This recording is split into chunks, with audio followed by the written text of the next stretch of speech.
with an enormous amount of respect for this process, for what each of you go through at home and the challenges you face with constituents and the complexity of this particular issue. So this is good. It's good that we're here, and we look forward to the conversation.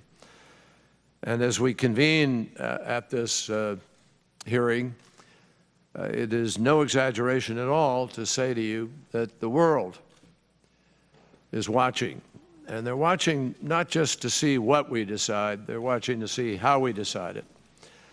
And whether or not we have the ability at this critical time, when so much is on the line in so many parts of the world as challenges to governance writ large, it's important that we show the world that we actually do have the ability to hopefully speak with one voice, and we believe that that can make a difference. Needless to say, this is one of the most important decisions that any member of Congress makes during the course of their service.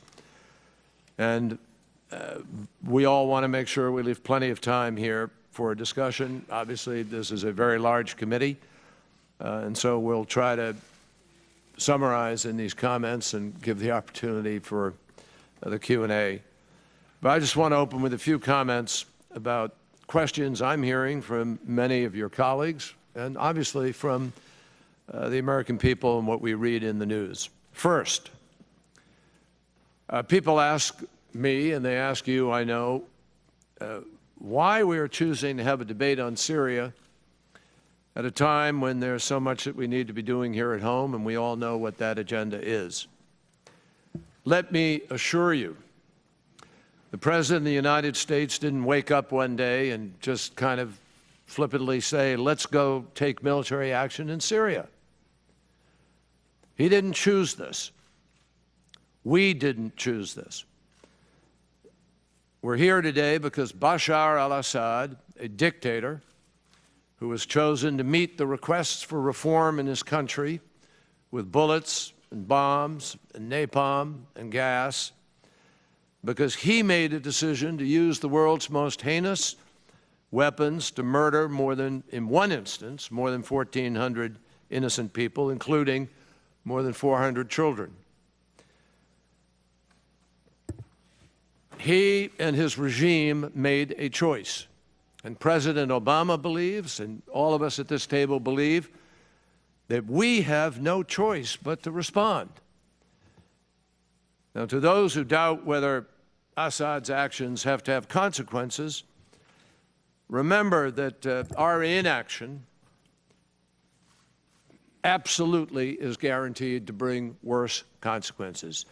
You, every one of you here, we, all of us, America will face this. If not today, somewhere down the line, when the permissiveness of not acting now gives Assad license to go do what he wants and threaten Israel, threaten Jordan, threaten Lebanon, create greater instability in a region already racked by instability, where stability is one of the greatest priorities of our foreign policy and of our national security interest. And that brings me to the second question that I've heard lately, which is sort of what's really at stake here? You know, does this really affect us? I met earlier today with Steve Chabot and had a good conversation. I asked him, what are you hearing? I know what you're all hearing. The instant reaction of a lot of Americans anywhere in our country is, whoa, we don't want to go to war again. We don't want to go to Iraq. We don't want to go to Afghanistan. We've seen how those turned out. I get it, and I'll speak to that in a minute. But I want to make it clear at the outset, as each of us at this table want to make it clear, that what Assad has done directly affects America's security. America's security. We have a huge national interest in containing all weapons of mass destruction. And the use of gas is a weapon of mass destruction. Allowing those weapons to be used with impunity would be an enormous chink in our armor that we have built up over years against proliferation. Think about it. Our own troops benefit from that prohibition against chemical weapons. I mentioned yesterday in the briefing, many of you were there, and some of you, I've noticed from declarations, otherwise I know many of you have served in the military, some of you still in the reserves. And you know the training that we used to go through when you're, learning. And I went to chemical, nuclear, biological warfare school, and I remember going in a room in a gas mask, and they make you take it off, and you see how long you can do it, and it ain't for long. Those weapons have been outlawed, and our troops in all of the wars we fought since World War I have never been subjected to it because we stand up for that prohibition. There's a reason for that. If we don't answer Assad today, we will irreparably damage a century-old standard that has protected American troops in war. So to every one of your constituents, if they were to say to you, why did you vote for this, even though we said we don't want to go to war? Because you want to protect American troops, because you want to protect America's prohibition and the world's prohibition against these weapons. The stability of this region is also in our direct security interest. Our allies, our friends in Israel, Jordan, and Turkey are all of them just a strong wind away from being injured themselves or potentially from a purposeful attack. Failure to act now will make this already volatile neighborhood even more combustible, and it will almost certainly pave the way for a more serious challenge in the future. And you can just ask our friends in Israel or elsewhere. In Israel, they can't get enough gas masks.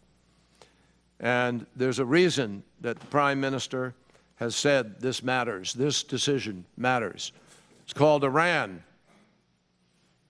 Iran looms out there with its potential, with its nuclear program and the challenge we have been facing. And that moment is coming closer in terms of a decision. They're watching what we do here. They're watching what you do and whether or not this means something.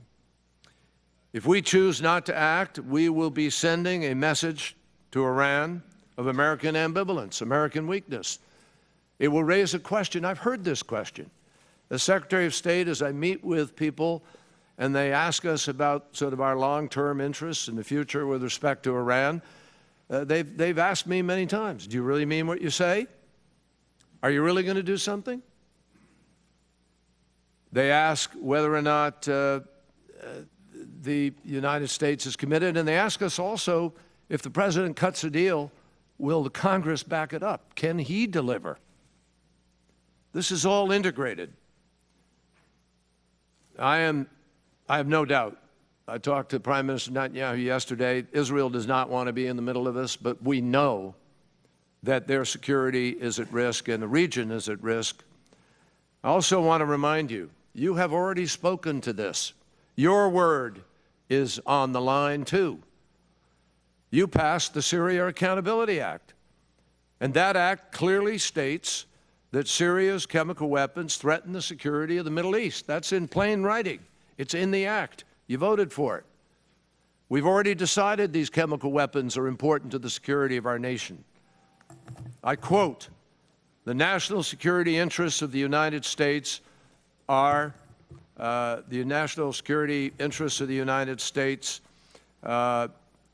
are at risk with the weapons of the chemical weapons of Syria.